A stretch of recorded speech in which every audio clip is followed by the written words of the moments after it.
So ಇದು ಕಾರಕ್ಕೆ ಕೂರುತ್ತೆ. ಇಲ್ಲಿ ಹಾಕಿದ್ರೆ ಪ್ಲಸ್ ಇಲ್ಲಿ ಹಾಕಿದ್ರೆ ಗೈಸ್ ಫೈನಲಿ ವಾಕಿಗೆ ಒಂದು ಸ್ಟ್ಯಾಂಡ್ ಬಂದಿದೆ. ಸೊ ವಾಕಿ ಟಾಕಿ ಸ್ಟ್ಯಾಂಡ್ ರೆಡಿ ಮಾಡಿದ್ದಾರೆ. ಸೊ ಇದು ಎಲ್ಲಿ ಕೂರಿಸ್ತಾ ಇದೀನಿ ಅಂದ್ರೆ ಇದೆಲ್ಲ ಫಿಟ್ಮೆಂಟ್ ಆದ್ಮೇಲೆ ಯಾವ ತರ ಗಾಡಿಯಲ್ಲಿ ಕಾಣುತ್ತೆ ಅಂತ ಹೇಳ್ಬಿಟ್ಟು ನಿಮಗೆ ತೋರಿಸ್ಕೊಡ್ತೀನಿ.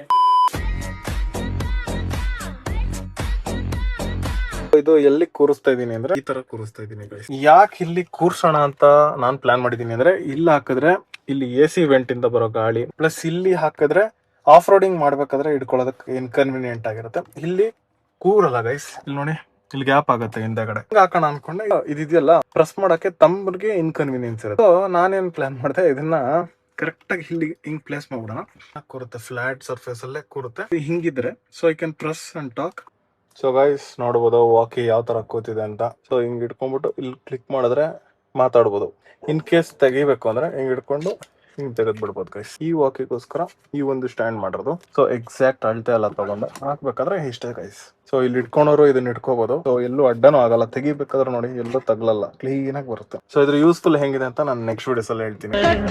ಅಣ್ಣ ಇನ್ನು ಏನೋ ಬೇಕಣ್ಣ.